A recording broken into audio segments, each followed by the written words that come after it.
Wonderful person and a great director. Rob Reiner was known as a wonderful person and an excellent director. Throughout his career, he made movies that helped audiences believe in good things. His films showed that friendship could heal people, that love could overcome differences, and that even lost people deserved to be heard. He gave the people he worked with freedom to share their ideas and turned simple stories into films that became part of American culture. But there was one fight that Rob Reiner could never win, one that happened behind closed doors in his own home, where fear lasted night after night. The phone call that changed everything came when no one expected it. When Romy Reiner found her parents lying motionless in their Los Angeles home, she called the police. Right after that, she called Billy Crystal. A friendship that had lasted 45 years, which began on the set of All in the Family, was suddenly thrown from happy memories into a scene that was impossible to describe. Billy Crystal arrived to witness the final result of a family tragedy, and he was also someone who had been close enough to see it building for years before that night. In the hours after the discovery, Hollywood talked about knives, criminal charges, and possible prison sentences. But before the news reports and before the courtroom, there was a much longer story. It was the story of a father who saw his son's problems as an illness rather than bad behavior. It was about a family that lived in constant worry, where hope was lit again and again only to be put out by setback after setback. For many years, Billy Crystal was close enough to see what the public never knew. He watched as Rob Reiner spent years fighting quietly to keep his family from falling apart. Billy Crystal and Rob Reiner first met during a script reading for All in the Family in the mid-1970s.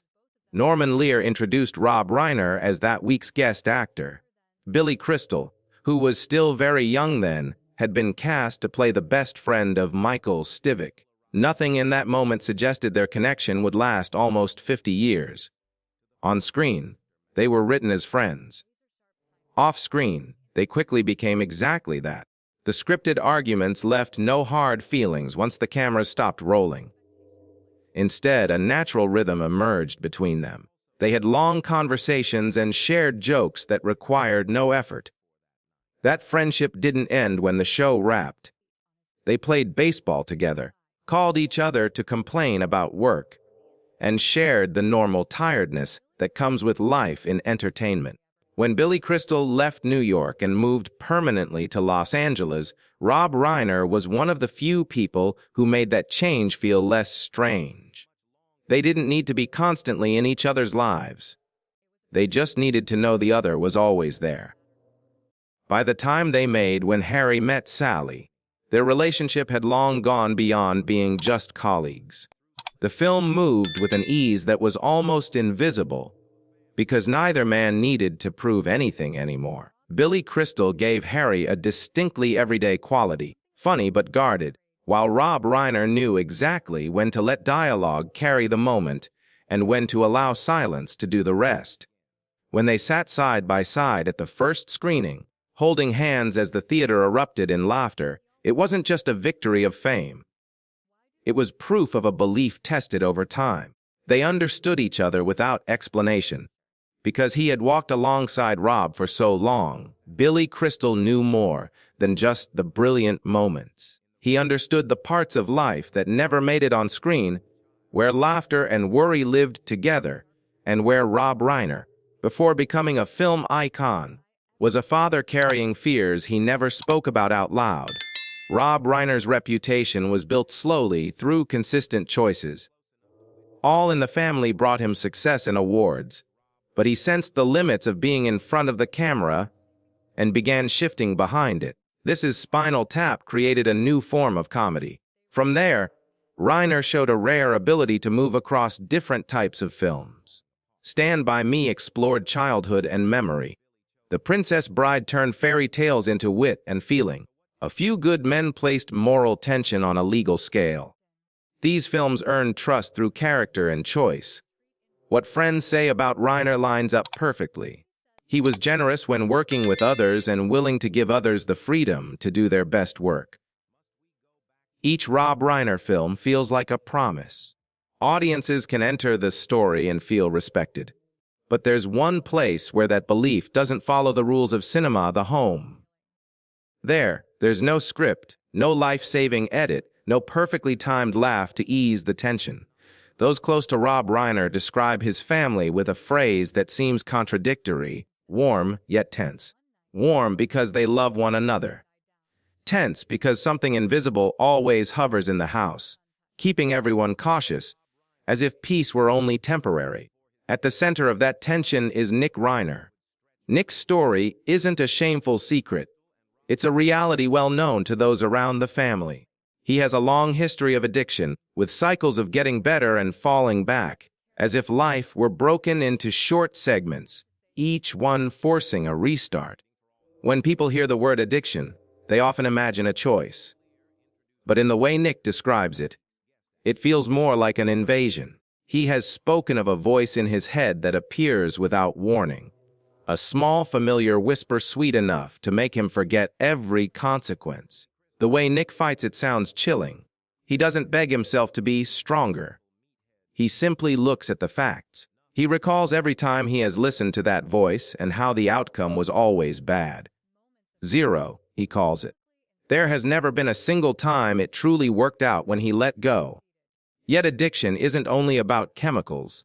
It's also about how a person sees himself. Nick lives under a pressure outsiders often dismiss.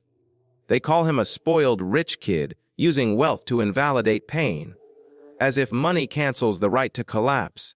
Nick said he carries a double burden: an extremely famous father and a grandfather who was also an icon. People don't see him as a human being trying to survive. What matters most is how Rob Reiner sees his son.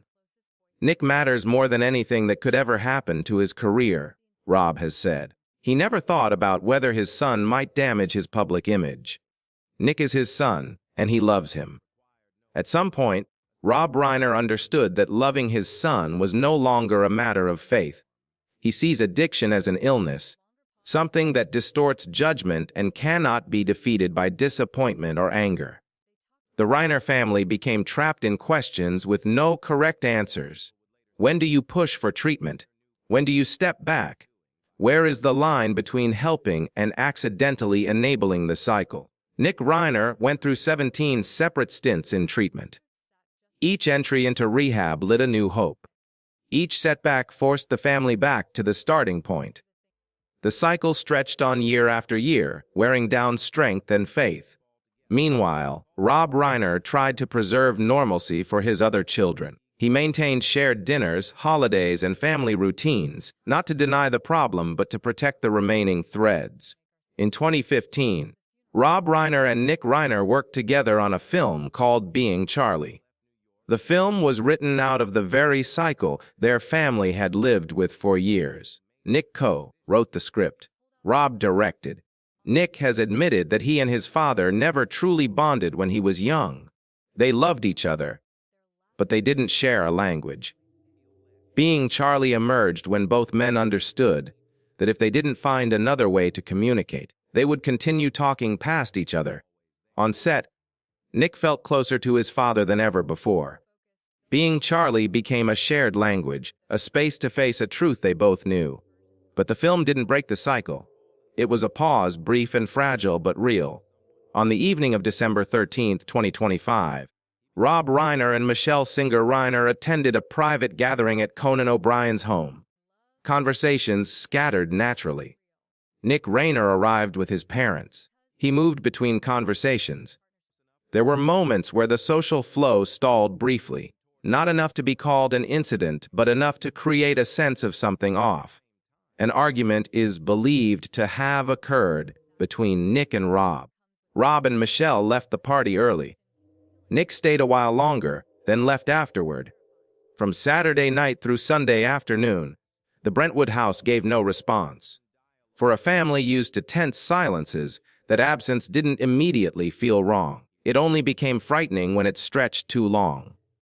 The following afternoon, Romy went to the Brentwood house to check in. The door opened. Romy discovered her father's body. She left the house almost immediately and called the police. In that moment, she didn't yet know that her mother had also died in the same space. In the chain of actions that followed, Romy's first call was to Billy Crystal. It wasn't a thought-out decision. It was reflex. When everything collapsed, Romy reached for the person who had stood beside her father for 45 years.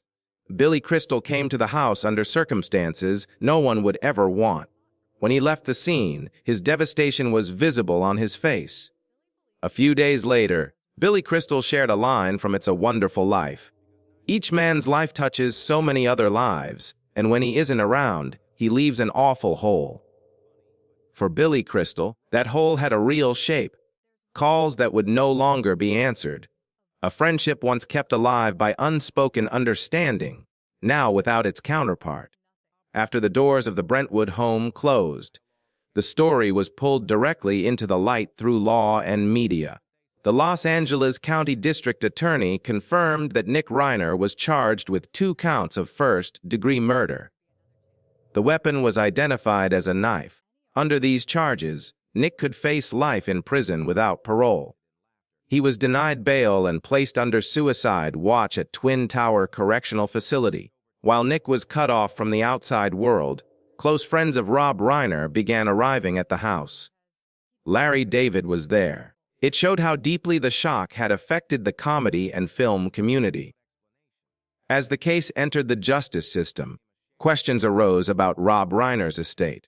Nick Reiner is represented by Alan Jackson, one of the most well-known criminal defense attorneys in the United States. When asked who was paying Jackson's reported fees, estimated at no less than $2,000 per hour, he declined to comment.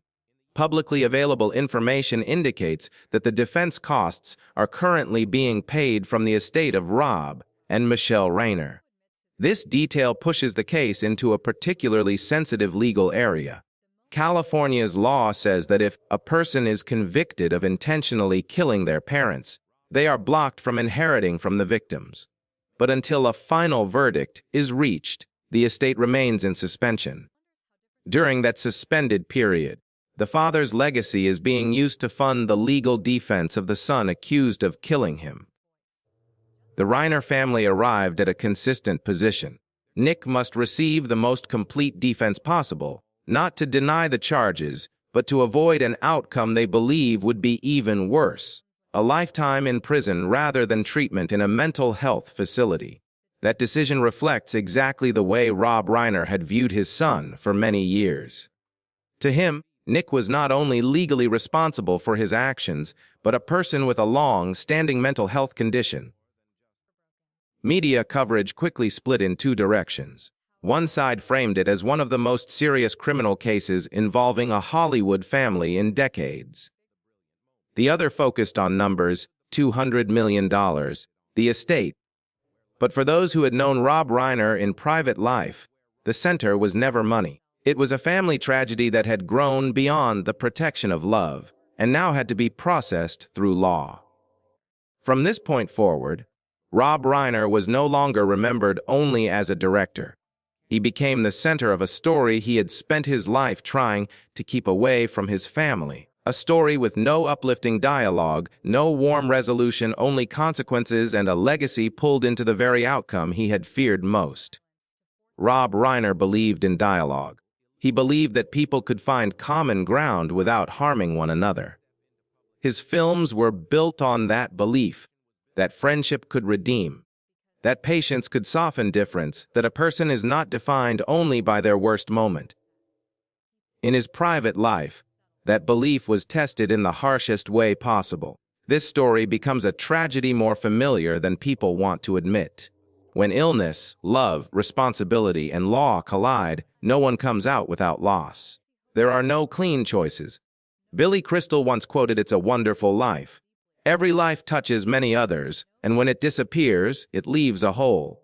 For Rob Reiner, that hole exists not only on screen but in the story still unfolding, a story he is no longer here to shape, yet one deeply influenced by how he lived, how he loved, and how he protected his family. Perhaps the most haunting truth is something far simpler. There are battles that even with all the love in the world, Human beings still cannot win.